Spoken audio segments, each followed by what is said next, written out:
कि आपने इसे मजिस्ट्रियल जांच की बात कही है, इसको जुडिशरी इंक्वायरी होना चाहिए, न्यायिक जांच होना चाहिए। एसडीएम क्या जांच करेगा? अपने कलेक्टर के खिलाफ, अपने एसपी जो सीनियर अफसर है उसके खिलाफ क्या जांच करेगा? इसलिए इसकी न्यायिक जांच होनी चाहिए। तीसरी बात ये है कि जो मृतक परिवार है, जैसे प्रशांत साहू, उसकी पत्नी पहले से खत्म हो गई है, अब वो भी खत्म हो गया, 8 साल तो एक लड़का है, अब उसका कोई नहीं है, तो उसकी व्यवस्था। दूसरा, कचरू साहू उर्फ शिव प्रसाद साहू, उसके 5 बच्चे हैं, 5 नाबालिग, बड़ी लड़की, 2 लड़कियां, वो 9th क्लास में है, बच्चा 6वीं में है, एक छोटा बच्चा गोद में है, और पत्नी जेल में। जो मृतक है उसकी पत्नी को भी जेल में डाल दिया गया। तो 5 बच्चे घर में हैं, उसकी कोई व्यवस्था नहीं है। तो ये हमारी सरकार में तो 50-50 लाख के लोग मांग करते थे मुआवजा, तो इनके परिवार के लोगों को भी 50-50 लाख रुपया दिया जाए।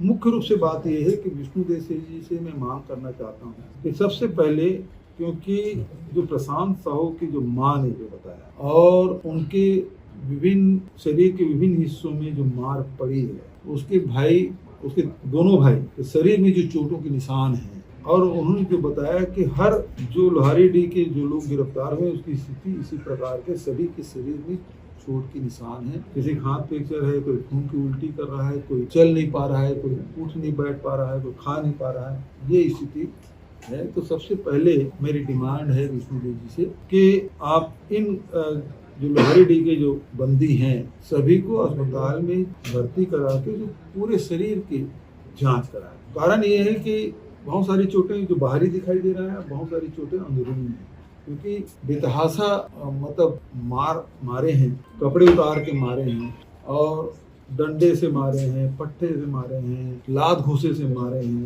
तो अंदरूनी चोटें भी हो सकती है। इसलिए इन सब का पूरे बॉडी का चेकअप कराना चाहिए और प्रॉपर इलाज ये पहली डिमांड है। पुलिस प्रशासन ने मान लिया है कि विवेचना ठीक नहीं हुआ, गलत गिरफ्तारियां हुई है, स्वीकार कर लिया, क्योंकि मैंने पहले उठाया था कि कचरू के पोस्टमार्टम करने के लिए मध्य प्रदेश गए थे जो 4 लोग, उसको भी गिरफ्तार कर लिया गया। अब कचरू की वाइफ, उसके पति की हत्या हो गई है, अब उसको भी गिरफ्तार कर लिया। एक व्यक्ति, ये यहाँ के रहने वाला, यहाँ काम करता है सुपेला में, भिलाई सुपेला में, वो 3 बजे वहां पहुंचा, महार जाति का है, उसको भी गिरफ्तार कर लिया। तो ऐसे लोगों को गिरफ्तार कर ले जो थे ही नहीं, और उनको सबको जेल में ठूस दिया आपने। तो ऐसे लोगों को कम से कम छोड़े, और कौन कौन कहाँ है इसकी जान, क्योंकि अब बात ये आ रही है कि गांव में इतना दहशत है कि कोई आदमी मिलने के लिए तैयार नहीं है, मिल जाए तो बात करने के लिए तैयार नहीं, घटना के बारे में चर्चा करने के लिए तैयार नहीं। इतनी दहशत। हम लोग गए पहले दिन तो केवल महिलाएं मिली थी, पुरुष तो थे ही नहीं,